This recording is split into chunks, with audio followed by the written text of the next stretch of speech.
Check. Ano nga ba ang mas maganda? Ang in-stream ads or ang bagong Meta monetization tool ng Facebook Beta? Dahil dyan, madaming nagtatanong at maraming nalilito kung ano ba talaga ang pipiliin nila, kung i-continue ba nila dun sa bagong Meta tool ng Facebook Beta. Okay, so dahil nandito ka sa channel natin, patapusin mo tong video na to bago ka mag-click or bago mo gawin yung dapat mong gawin. Kasi dito, i-discuss natin ang pros and cons nung dalawa.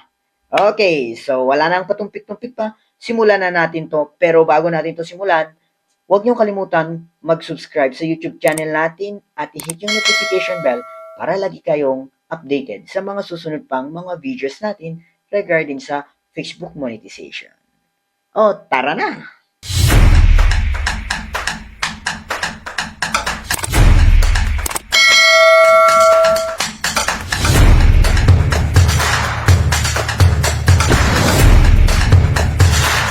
Okay, bago tayo magsimula, syempre, di-discuss ko muna kung ano yung in-stream ads at yung bagong Meta monetization tool sa Facebook Beta. Para naman makarelate yung mga bagong pasok lang sa ating vlog or sa ating topic ngayon. Syempre, ang uunahin natin na i-discuss is yung in-stream ads. So, ano nga ba yung in-stream ads? Although, na-discuss ko na to dun sa mga previous videos natin, kung gusto nyong balikan ninyo. Pero ito, papahapyawan natin para ma-relate yung iba. Okay? So, ang in-stream ads, yun yung dating monetization tool ng Facebook, which is magkakaroon ka dapat ng 10,000 followers and 60,000 watch hour. Okay? So, medyo madami-dami yun at medyo mahihirapan ka doon. Okay? So, yung in-stream ads, yun yung mga ads na lumalabas sa Facebook natin or sa mga videos natin sa pinakaunahan at yung pinakadulo. Or minsan, kung mahaba yung video mo, nasa gitna or tatlong beses siyang lumalabas dun sa long video mo sa Facebook. Itong in-stream ads na to is magiging activated na lang siya or magkakaroon ka ng 60,000 minute views kung meron kang 5 active long video sa Facebook mo. Okay? So, hanggang dun lang muna yung sa in-stream ads. Basta, ang in-stream ads is yun po yung isang requirement ni Facebook monetization para ma-approve ka sa kanyang monetization. Okay? So, yun yung all. Ngayon, ano naman ang content monetization ngayon? Yung content monetization ngayon ay yun yung bagong monetization tool ng Facebook Beta. So, kailan to nagsimula?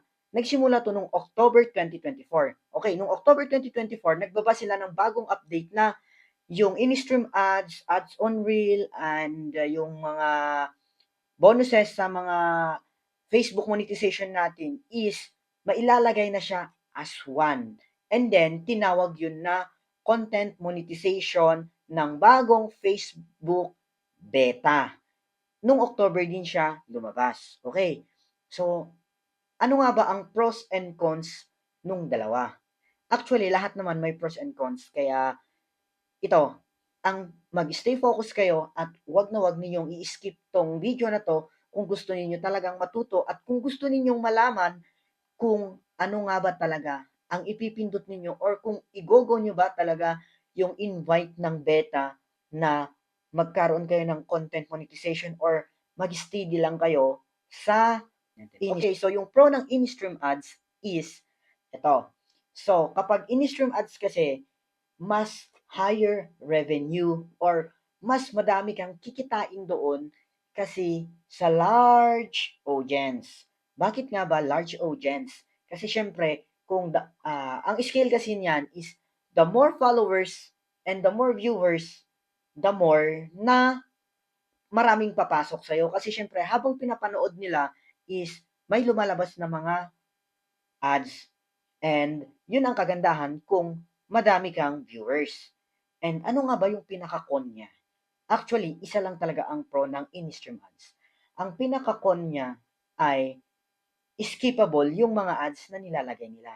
So, kahit madaming nag-view sa'yo at madami ka namang followers, kung yung lahat ng nanonood sa'yo is ini-skip nila yung ads, wala din lang kasi wala kang kikitain. Eh di ba, ang labanan natin dito is yung ads. Kaya yun ang isa sa mga cons sa in-stream ads kasi lahat ng mga nilalagay ng Facebook na ads is skippable siya. Kasi ito is yung earning mo is magiging depende siya sa impression at engagement sa Facebook mo. Ganun ang cons ng in-stream ad. And of course, hindi ito applicable sa mga ibang content type. Hindi kagaya ng content monetization tool na bago na kahit ilagay mo sa ads on Reels, kikita pa rin siya. Kahit ilagay mo sa story, kikita pa rin siya. Okay? So, recap tayo. Ano nga ba yung pros ng in-stream ads? Ang pro ng in-stream ads is higher revenue. Pero ang cons naman niya is skippable ads siya. So, kahit higher revenue siya at madami kang mga followers, kung lahat ng nanonood or lahat ng nag-view or pumupunta sa Facebook mo, ini-skip yung mga ads, syempre, anong mangyayari kapag ini-skip ang mga ads? Bababa yan. Ganun yun. Okay? Okay, so punta naman tayo sa new content monetization ni Facebook. Okay, ito yung monetization tool ni Facebook Beta. Itong content monetization tool ni Facebook Beta is pinaghalo na po nila yung in-stream ads, ads on Reels, at saka yung performance bonus sa iisa. So, bale, yung in-stream ads is pag in-accept mo yung invite ni Beta kasi ang content monetization tool ngayon is remains po siya na invites only. Kaya kapag in-invite ka ni Beta at clinic mo yon at nag-click ka ng okay, in-accept mo yung kanyang invitation, lahat na po ng in-stream ads mo is papasok na po siya sa content monetization tool. Kaya kung dating may in-stream ads ka, ngayon is wala kasi as one na po siya dun sa content monetization tool ni Beta. Okay, so ano nga ba ang pros and cons ng bagong content monetization tool ni Beta? Ang number one na pros ng tool na to is mas higher or mas makokontrol mo yung monetization yung Facebook. And of course, less ang disruption or yung pagkakat ng panonood ng mga viewers mo kasi wala nang ads na lumalabas dun sa videos mo. Kasi naka-aswan na siya dun sa content monetization. E paano ka nga ba kikita kung wala ka ng ads? So ganito 'yon. Kikita ka through performance dun sa mga videos mo. Siyempre, ang labanan na dito is engagement. Parang ginaya na nila yung si TikTok na engagement is the key. Pero yung engagement na pa-follow back, up, pasok ka sa bahay ko, pasok ka sa ganito, or yung mga iba't ibang klase engagement, hindi yun pasok. So, kailangan po organic engagement ang gagawin natin dun sa bagong content monetization tool. And ang pinaka nagustuhan ko dito sa pros niya is kahit small content creator ka, is applicable ito kapag in-invite ka ni Beta sa kanyang content creation monetization tool ng Beta. Yun ang kagandahan nun. Unlike kasi sa in-stream ads na kailangan ng maraming followers at maraming viewers. Parang kumbaga, malalaking mga page na yan. Malalaking mga content creator yan. Kagaya ni Ivana Alawi, sina Alex Gonzaga. Yun ang best recommended na ang in-stream ads sa kanila kasi marami na silang mga viewers na nag-aabang sa kanila. Unlike sa gaya natin na small content creator, especially sa mga baguhan pa lang or nagsisimula pa lang, the best yung content creation monetization tool ni Beta ngayon kasi applicable siya sa mga small pages. Pag-usapan naman natin ang cons ng content monetization tool. Ano nga ba yung mga hindi maganda sa bagong monetization tool ni Beta? Okay, so syempre bababa yung inyong kita or yung inyong revenue. Medyo bababa siya kasi nga nakabase na siya sa performance. So, ang mangyayari dyan, kung nakabase siya sa performance, kaya nga sabi niya, performance bonuses na nandun na lahat. Kung mababasa ninyo yung kanyang guidelines, kung ma-check ninyo yung mga dashboard ninyo or yung monetization tool, nandun in-explain lang niya, iintindihin nyo na lang. Pero ako, i-elaborate ko para sa inyo. And of course, ito is kailangan ninyo ng effort. Anong effort? Yun yung sinasabi ko sa inyo kanina na dapat makipag-engage kayo kasi nga nandun sa engagement is the key yung pagtaas ng revenue ninyo sa bagong content monetization tool. Okay, so actually, ongoing pa lang po ang enhancement ng bagong tool na to.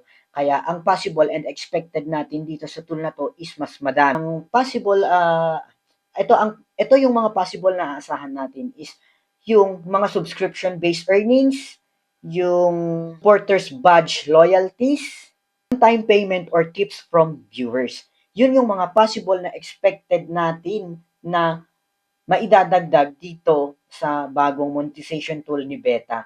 Kaya ano nga ba ang mas pipiliin ko? Or ano nga ba ang mas pipiliin nyo para sa inyo? Okay, so ito lang po yung insight ko. Ito lang po yung insight ko. Pero pwede rin po kayong mag-base sa insight ko kasi according to my experience is ganito. Ano nga ba ang maganda? Kasi mostly yun ang tinatanong nila. Ano garod ang magandang pipiliin? I-click ba namin yung invite ni Meta or mananatili kami sa in-stream ads? Okay, so this is the much better na mas maintindihan na explanation. Kung mananatili ka kasi kay in-stream ads, mas madaming revenue. Pero kung i-click mo naman yung kay bagong beta is bababa yung revenue mo. And ito ang pinaka-advice ko. Kung malaki naman na yung mga page ninyo or yung mga Facebook page or profile ninyo, may marami na siyang viewers, marami na siyang followers, at madami nang pumapasok ng mga earnings sa stream ads ninyo, kagaya ng may mga million followers na kayo, million views na kayo, mag-stay put na lang po kayo kay in-stream ads kasi mas madami po yung makukuha mong mga revenue doon kasi madami ka ng viewers. Unlike dito sa bagong monetization tool ni Beta is performance-based na po siya. So, ibig sabihin, kapag nag-upload ka ng isang video at naka-content monetization tool ka ni Beta, at hindi ka nag-engage, ibig sabihin, hindi hindi ganun kataas ang kikitain mo. Kasi ito is naka-performance based na tayo. Ibig sabihin, sa views na po siya bumibilang or sa mga engagement. Kasi kay in-stream ads is yung mga ads na pumapasok sa mga videos natin is minsan hindi siya skippable. Kaya kapag nanonood ka sa mga long form videos ng mga paborito mong mga channel or mga paborito mong mga page is hindi mo siya ma-skip. Kaya kailangan mong patapusin yung mga ads na yon. Kaya yun ang kagandahan ng in-stream ads. Pero ang kaibahan nga nun is may mga ads na skippable siya. Na syempre pag in-skip yun ng mga viewers mo, hindi na siya counted sa mga revenue mo. Which is, thank you.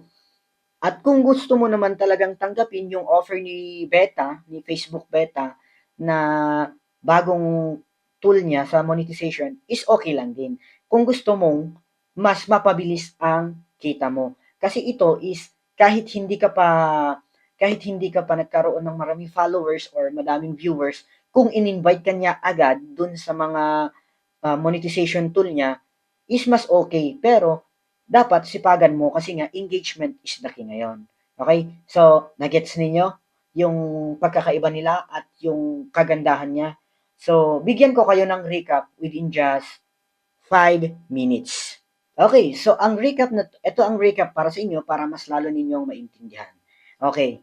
Okay, in-stream ads equals higher revenue equals more than million followers or large pages. Ang bagong monetization tool ni Facebook Beta equals pwede sa mga baguhan or kung gusto mong kumita agad equals dun sa lower revenue. So, it's up to you kung ano na ang pipiliin ninyo at kung ano ang mas prefer ninyo. Kasi ngayon, ako kasi yung page ko or yung Facebook profile ko is kumikita na siya through content monetization ng beta.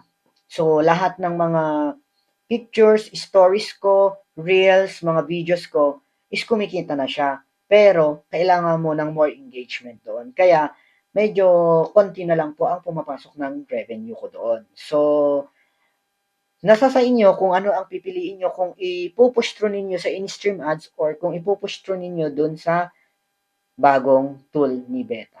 Kasi nasa inyo yung choice. Pero, hindi ko na sasabihin sa inyo, nasa sa inyo na talaga kung paano ninyo at kung ano ang mas prefer ninyo. So, hanggang dito lang po muna yung ating discussion at maraming salamat po sa panonood at please don't forget to subscribe and hit the notification bell para lagi kayong updated sa mga susunod pang mga videos natin. Sa mga gustong magtanong, you can drop your comments there at sasagutin natin or you can just PM me or follow me on my Facebook page, Boy Kulet, and my Facebook profile na mismong ako ang gumagamit, Ian Carl. Thank you so much po at welcome po sa mga bagong followers.